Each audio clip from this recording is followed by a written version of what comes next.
Kumusta? Ako nga po pala si Mariz Umali, isang reporter at news anchor para sa GMA Integrated News. Balitang walang kinikilingan. Kable ng mga kuryente rito. May tanong ako sa iyo. Nabiktima ka na ba ng fake news?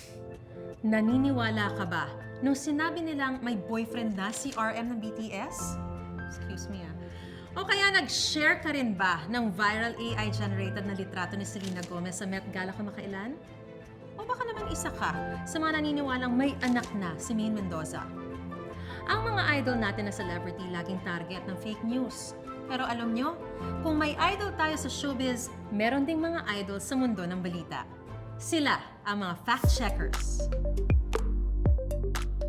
Sa panahon kung kailan kalat na kalat ang fake news lalo na sa social media, maswerte tayong may mga taong naglalaan ng oras para i-fact check o suriin kung totoo ba o hindi ang ating mga nababasa.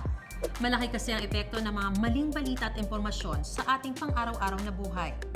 Naalala nyo ba nung sinabi ni dating Pangulong Rodrigo Duterte na pwede raw gawing disinfectant ang gasolina? Totoo yung sinabi ko, alcohol. Pag walang alcohol available, hindi ka naman pwede, lalo na mahirap. Magpunta ka lang dyan sa gasoline station niya pagkatapos magpatulo ng... that's disinfectant. Ngunit ito ay false o hindi totoo. Sa tulong ng mga Filipino chemist, finact-check at pinabulaanan ng sinabi ng Pangulo na pwedeng gamiting disinfectant ang gasolina. Ayon sa Integrated Chemists of the Philippines, makakasama sa katawan ng tao ang paglanghap ng gasolina. Makalipas ang ilang araw, sabi ng palasyo, joke only, nagbibiro lang daw ang Pangulo. Pero isipin nyo na lang kung walang nag-fact check nung sinabi ng Pangulo at ng iba pang mga kumakalat na fake news, baka maraming tao ang amoy gasolina na o lumalaklak na ng gasolina. Deadly po yan, Hindi na bago ang fake news sa ating mundo. Matagal na itong problema. In fact, noong 1800s pa lang, may fake news na. Iba nga lang ang tawag dito. Noong panahong iyon, laganap na ang estilo ng pagbabalita kung saan mas binibigyang halaga yung mga impormasyon na kakaiba, nakakashock, o yung sensational kung tawagin. Sa pagdaan ng panahon, pati yung mga exaggerated na balita o minsan kahit hindi talaga totoo, basta nakakagulat o nakakashock, ay binabalita na rin sa dyaryo. Yellow journalism o sensationalism ang tawag dito. At minsan, hindi maganda ang nagiging epekto nito. O konting history muna Noong 1898, nagkaroon ng giyera sa pagitan ng Espanya at Amerika. Sumabog kasi yung isang barko ng Amerika, yung USS Maine. Tapos may mga naghinala na kagagawan daw ito ng Spain. Yung mga dyaryo nung time na yon ay talagang pinalaki ang away ng Spain at Amerika. Talagang ginatungan pa nila ang issue para magalit ang mga Amerikano sa mga Espanyol. Isa ito sa mga naging dahilan ng giyera ng dalawang bansa. Sinisi nila sa Spain ang pangyayari kahit wala pa namang konkretong basehan. Pagkatapos ng maraming taon, napag-alamang hindi naman pala nagplanta ng mina ang Espanya sa barko ng Amerika. Kaya kapag nagbabalita, dun lang tayo sa totoo huwag nang gatungan pa. Kung matagal nang may fake news, matagal na ring may fact-checkers na lumalaban dito. Kung may Nancy ang Momoland, may Nancy rin sa mundo ng fact-checking. Siya si Nancy Ford, ang kauna-unahang fact-checker ng Time Magazine noong 1923. Kumuha sila ng all-women team para magsilbing researchers at fact-checkers ng balita. Inaalam nila kung tama ba ang mga petsa, pangalan, at iba pang detalye sa mga artikulo ng magazine. At si Nancy Ford ang leader ng grupo at unang kinilalang fact-checker ng mundo.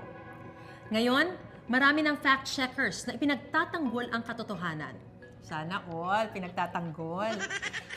Pero seryoso, hindi basta-basta ang trabaho ng fact-checkers Kailangan lagi silang nakaantabay sa mga kumakalat na impormasyon. Tapos, isa-isa nilang tinitignan kung legit ba ang mga ito o fake. At hindi pa nagtatapos doon. Kailangan din nilang magsulat na report kung bakit hindi makatotohanan ang isang kumakalat na impormasyon. Tulad ng fact-checkers, kayang-kaya nyo rin mag-fact-check. O, tignan nyo to Grabe! Totoo bang nakita si Taylor Swift at Pangulong Bongbong Marcos sa Washington, D.C.? Sa thumbnail ng video, makikita ang title, "Grabe, nagkakagulo na. Taylor Swift at PBBM nagkita?" Umabot na ng 216,000 ang views nito. Pero totoo kaya ito? Tara, i-fact check natin. Ang pinakamabisang sandata mo sa pag-fact check ay ang pag-cross-reference gamit ang opisyal na datos at impormasyon. Kung titignan ang opisyal na datos, nasa Washington DC noong araw ng May 1 si Pangulong Marcos. Nakipagkita pa nga siya kay US President Joe Biden. Noong nasa Washington DC si Marcos, nasa Atlanta, Georgia naman si Taylor para sa kanyang Eras Tour. Eto nga at nag-tweet pa mismo si Taylor noong May 1. Nagpapasalamat sa mga taga-Atlanta at nagsasabing papunta na siya ng Nashville, Tennessee para sa pagpapatuloy ng kanyang Eras Tour. Kaya malabong nagkita nga si Taylor Swift at BBM noon sa Amerika. Actually, kung papanoorin mo yung video na nagsasabing nagkita ang dalawa, wala ka namang makikita ang video doon ni Taylor Swift. Puro video lang ni Pangulong Marcos kasama ang Filipino community. Malinaw na clickbait lamang ang videong ito. Ngayong alam na natin na hindi talaga nakita si Taylor Swift at President Marcos nung araw na iyon, bigyan na natin ito ng fact checkers rating. May 5 ratings na ginagamit ang Check.ph, isang collaborative fact-checking project na pinangungunahan ng UP Journalism Department at iba't ibang kolehiyo at media organizations sa Pilipinas. Narito ang 5 ratings. Una, accurate. Ibig sabihin, tama at totoo ang naturang post. Pangalawa, false. Mali o hindi totoo ang post o statement. Pangatlo, misleading. Ito naman yung mga post at statement na nakakalito at nagbibigay ng ibang konteksto sa katotohanan.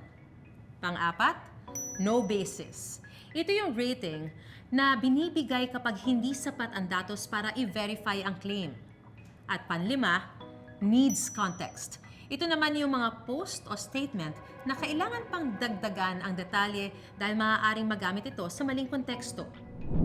Para sa pinact-check natin kanina tungkol kay Taylor Swift at BBM, ang ibibigay nating rating dito ay false dahil hindi ito totoo. Mukha mang madali ang proseso, hindi basta-basta ang trabaho ng mga fact-checker. May sinusunod na Code of Principles ng Fact-Checking Organizations. Mula ito sa International Fact-Checking Network ng Poynter Institute. Una, dapat tapat at walang kinikilingan ang fact-checking organization. Katotohanan lang ang dapat mong panigan. Pangalawa, dapat lahat ng ebidensyang ginamit sa pag-fact check ay accessible sa lahat ng tao. Para kahit sino, pwede mag-verify kung tama ba o mali ang pagkaka-fact check. Pangatlo, dapat malinaw sa mga tao kung sino ang nagpopondo sa mga organizasyong ito. Pang-apat, dapat ipaalam sa mga tao kung paano isinagawa ang fact-checking. Anong proseso ang pinagdaanan nito para maitama kung sakaling may maling nagawa ang fact-checker. At panlima, kung nagkamali ang fact-checker, aminin at itama ang pagkakamali. Maraming fact-checking organizations sa buong mundo. Dito sa Pilipinas, may iba't ibang organisasyon na nagsusulong ng anti-fake news campaign gamit ang fact-checking. Nasa description box lang ang link ng ilang mga organisasyong ito. Kaya, ano pang hinihintay nyo? Bisitahin na ang websites at basahin ang kanilang fact checks. Hindi maikakaila ang halaga ng fact checkers lalo na sa panahon ngayon kung kailan napakadali nang makakuha ng impormasyon at mas nagiging kapani-paniwala na ang fake news. Kaya naman kung may makita kayong fact check article habang nagsascroll sa social media, stop, read, and learn. Para sa susunod, hindi ka na basta-basta na lang naniniwala sa mga sabi-sabi. Huwag mo na rin kalimutan itong i-share para mas marami ang matuto. Tandaan, makapangyarihan ang ating mga salita. Gamitin natin ito ng tama. Bago mag-post ng kahit na ano, siguraduhin ito'y tama at totoo. Ako po si Mariz Umali para sa Media and Information Literacy Project ng UP Diliman.